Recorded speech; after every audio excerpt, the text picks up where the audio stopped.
नमस्कार। GS prime के daily current affairs में आपका स्वागत है। चलिए शुरू करते हैं आज का सेशन। आज के सेशन का पहला प्रश्न है, अंतर्राष्ट्रीय बाघ दिवस कब मनाया जाता है? इसके ऑप्शंस हैं 26 जुलाई, 29 जुलाई, 30 जुलाई या फिर 31 जुलाई। इसका सही जवाब है ऑप्शन बी, 29 जुलाई। वैश्विक बाघ दिवस यानी ग्लोबल टाइगर डे या अंतरराष्ट्रीय बाघ दिवस यानी इंटरनेशनल टाइगर डे हर साल 29 जुलाई को जंगली बिल्लियों की घटती आबादी के बारे में जागरूकता बढ़ाने और उनके संरक्षण के प्रयासों के लिए मनाया जाता है। इसका लक्ष्य बाघों के प्राकृतिक आवासों यानी नेचुरल हैबिटाट्स की रक्षा के लिए एक वैश्विक प्रणाली को बढ़ावा देना और बाघ संरक्षण के मुद्दों के लिए जन जागरूकता यानी पब्लिक अवेयरनेस और समर्थन बढ़ाना है। इस वर्ष 11वां अंतर्राष्ट्रीय बाघ दिवस यानी इंटरनेशनल टाइगर डे है। 2021 के अंतर्राष्ट्रीय बाघ दिवस समारोह का विषय या नारा है, उनका अस्तित्व हमारे हाथों में है, यानी their survival is in our hands. दूसरा प्रश्न है, आयुर्वेद को बढ़ावा देने के लिए किस राज्य सरकार ने देव अरण्य योजना की शुरुआत की है? इसके ऑप्शंस हैं झारखंड, मध्य प्रदेश, छत्तीसगढ़ या फिर उड़ीसा। इसका सही जवाब है ऑप्शन बी, मध्य प्रदेश। मध्य प्रदेश में आयुष को बढ़ावा देने और इसे रोजगार से जोड़ने के लिए सरकार ने देव अरण्य योजना बनाई है। यह योजना राज्य के आदिवासी क्षेत्रों में रहने वाले लोगों को रोजगार प्रदान करने के लिए बनाई गई है। देवारण्य योजना के माध्यम से प्रदेश में आयुष दवाओं के उत्पादन के लिए एक संपूर्ण मूल्य श्रृंखला विकसित की जाएगी। इस कार्य में स्वयं सहायता समूह भी अहम भूमिका निभाएंगे। तीसरा प्रश्न है, भारत का पहला गुणवत्तापूर्ण पेयजल उपलब्ध कराने वाला शहर कौन सा है? इसके ऑप्शंस हैं मैसूर, पुरी, भुवनेश्वर या फिर अहमदाबाद। इसका सही जवाब है ऑप्शन बी, पुरी। पुरी भारत का पहला शहर बन गया है जहां लोग 24 घंटे के आधार पर सीधे नल से उच्च गुणवत्ता वाला पेयजल यानी हाई क्वालिटी ड्रिंकिंग वाटर प्राप्त कर सकते हैं। इसने पुरी के लोगों को सीधे नल से गुणवत्तापूर्ण पेयजल क्वालिटी ड्रिंकिंग वाटर एकत्र करने में सक्षम बनाया है। अब से लोगों को पीने के पानी को स्टोर या फिल्टर करने की जरूरत नहीं है। इस परियोजना से पुरी के 2.5 लाख नागरिकों और हर साल पर्यटन स्थल पर आने वाले 2 करोड़ पर्यटकों को लाभ होगा। उन्हें पानी की बोतल लेकर इधर-उधर नहीं भटकना पड़ेगा। चौथा प्रश्न है, भारत रूस संयुक्त सैन्य अभ्यास का नाम क्या है? इसके ऑप्शंस हैं वज्र 2021, इंद्र 2021, अग्नि 2021 या फिर सूर्य 2021। इसका सही जवाब है ऑप्शन बी, इंद्र 2021। भारत रूस संयुक्त सैन्य अभ्यास का 12वां संस्करण, जिसे एक्सरसाइज इंद्र 2021 कहा जाता है, 1 से 13 अगस्त 2021 तक रूस के वोल्गोग्राड में आयोजित किया जाएगा। यह अभ्यास संयुक्त राष्ट्र यानी यूनाइटेड नेशंस के जनादेश के तहत एक संयुक्त रूप से अंतरराष्ट्रीय आतंकवादी समूहों के खिलाफ और आतंकवाद विरोधी अभियानों का संचालन करेगा। चलिए जानते हैं अभ्यास इंद्र 2021 के बारे में। अभ्यास इंद्र 21 भारतीय और रूसी सेनाओं के बीच आपसी विश्वास और अंतःक्रियाशीलता को और मजबूत करेगा और दोनों देशों की टुकड़ियों के बीच सर्वोत्तम प्रथाओं को साझा करने में सक्षम करेगा। यह अभ्यास सुरक्षा सहयोग को मजबूत करने में एक और मील का पत्थर साबित होगा और भारत और रूस के बीच लंबे समय से चले आ रहे दोस्ती के बंधन को मजबूत करने का काम करेगा। पांचवा प्रश्न है, वित्त वर्ष 2022 में आईएमएफ ने भारत की आर्थिक वृद्धि दर का कितना अनुमान लगाया है? इसके ऑप्शंस हैं 8.5%, 9.5%, 10% या फिर 11%। इसका सही जवाब है ऑप्शन बी, 9.5%। अंतर्राष्ट्रीय मुद्रा कोष यानी इंटरनेशनल मॉनिटरी फंड यानी आईएमएफ ने वित्त वर्ष 2021-22 के लिए भारत के आर्थिक विकास के अनुमान को 12.5% से घटाकर 9.5% कर दिया है। जीडीपी विकास दर में गिरावट का कारण टीकों तक पहुंच की कमी और कोरोना वायरस की नई लहरों की संभावना है। आईएमएफ का मुख्यालय वॉशिंगटन डीसी यूएसए में है तथा इसके प्रबंध निदेशक और अध्यक्ष क्रिस्टलिना जॉर्जीवा हैं। आईएमएफ के मुख्य अर्थशास्त्री गीता गोपीनाथ हैं। छठवां प्रश्न है, हाल ही में विश्व प्रकृति संरक्षण दिवस कब मनाया गया? इसके ऑप्शंस हैं 27 जुलाई, 28 जुलाई, 29 जुलाई या फिर 30 जुलाई। इसका सही जवाब है ऑप्शन बी 28 जुलाई। विश्व प्रकृति संरक्षण दिवस यानी वर्ल्ड नेचर कंजर्वेशन डे हर साल 28 जुलाई को मनाया जाता है। इस दिन को मनाने का मुख्य उद्देश्य प्रकृति की रक्षा के बारे में जागरूकता बढ़ाना और हमारे प्राकृतिक संसाधनों यानी नेचुरल रिसोर्सेज के संरक्षण के लिए सर्वोत्तम प्रथाओं को अपनाना है। पृथ्वी को सीमित मात्रा में संपत्ति की आपूर्ति की जाती है जिस पर हम हर दिन भरोसा करते हैं, जैसे पानी, हवा, मिट्टी और पेड़। सातवां प्रश्न है, हाल ही में बसवराज बोम्मई किस प्रदेश के मुख्यमंत्री बने हैं?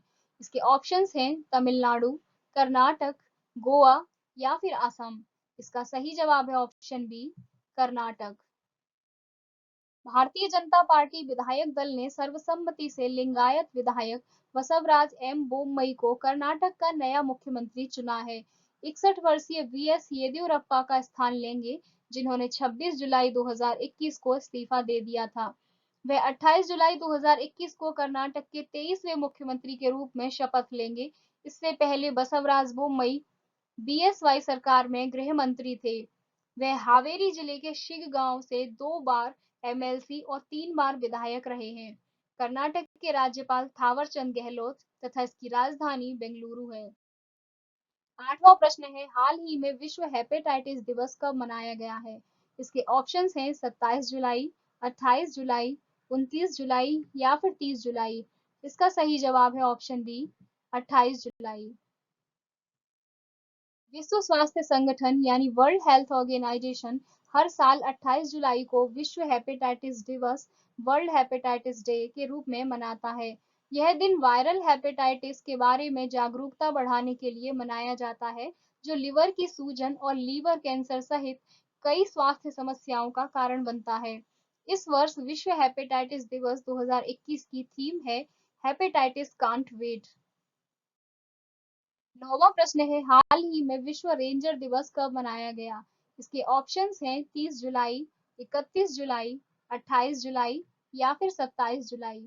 इसका सही जवाब है ऑप्शन बी 31 जुलाई। विश्व रेंजर दिवस यानी वर्ल्ड रेंजर डे हर साल 31 जुलाई को ड्यूटी के दौरान मारे गए या घायल हुए रेंजरों की याद में और दुनिया की प्राकृतिक यानी वर्ल्ड्स नेचुरल और सांस्कृतिक विरासत यानी कल्चरल हेरिटेज की रक्षा के लिए रेंजर्स द्वारा किए गए कार्य का जश्न मनाने के लिए मनाया जाता है।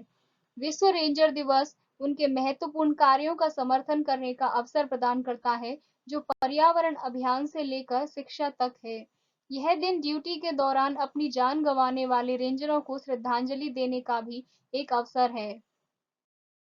10वां प्रश्न है, हाल ही में सरकार ने मेडिकल सीटों में ओबीसी को कितने प्रतिशत आरक्षण देने की घोषणा की है? इसके ऑप्शंस हैं 25%, 27%, 28% या फिर 29%। इसका सही जवाब है ऑप्शन बी 27%। केंद्र ने अखिल भारतीय कोटा यानी ऑल इंडिया क्योटा एआईक्यू योजना के तहत ओबीसी के लिए 27% आरक्षण और आर्थिक रूप से कमजोर वर्गों यानी इकोनॉमिकली वीकर सेक्शंस यानी ईडब्ल्यूएस के छात्रों के लिए स्नातक यानी अंडर ग्रेजुएट और स्नातकोत्तर चिकित्सा यानी पोस्ट ग्रेजुएट मेडिकल और दंत चिकित्सा पाठ्यक्रमों यानी डेंटल कोर्सेज के लिए 10% कोटा की घोषणा की है।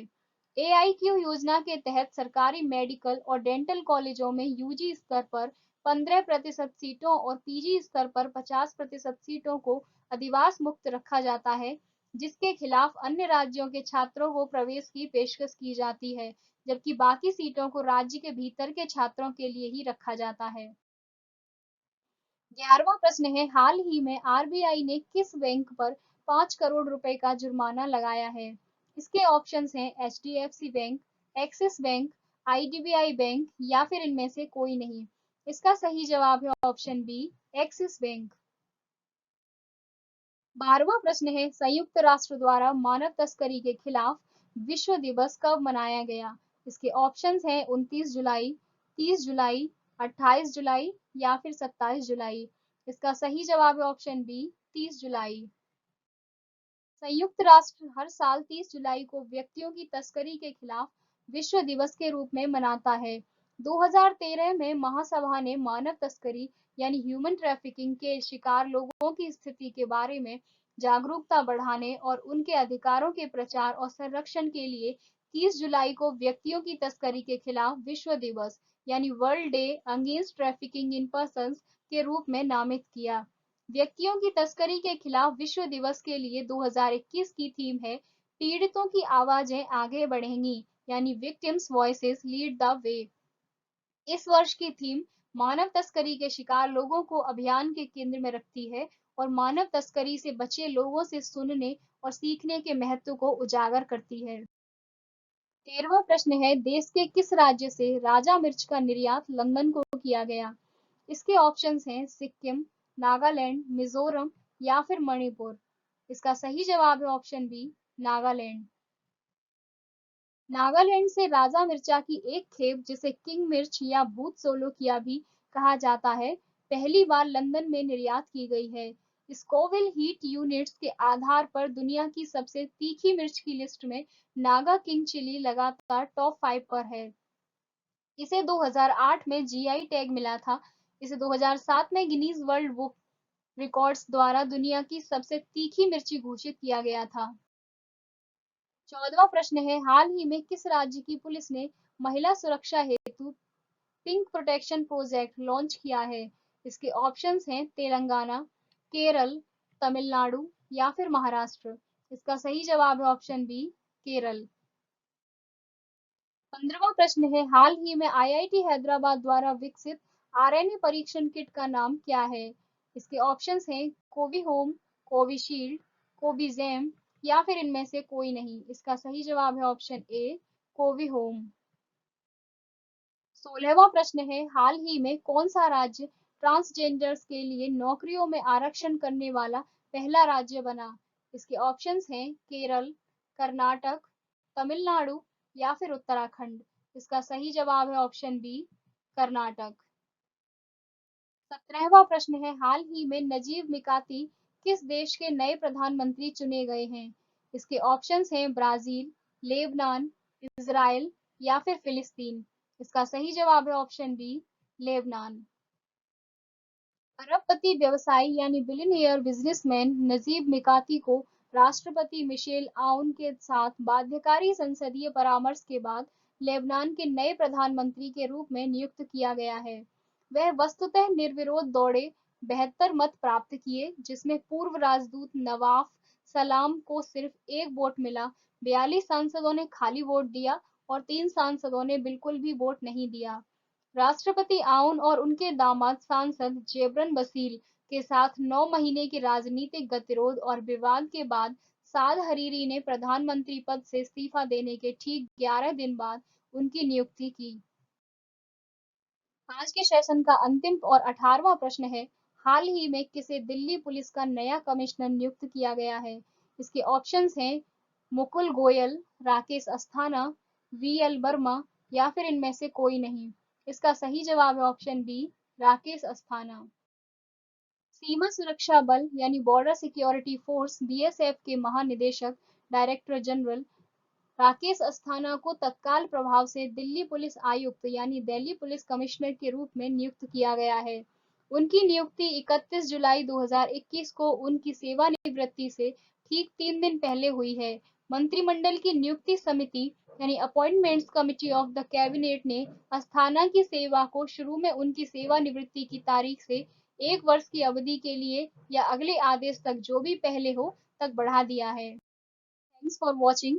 Please like, share and subscribe.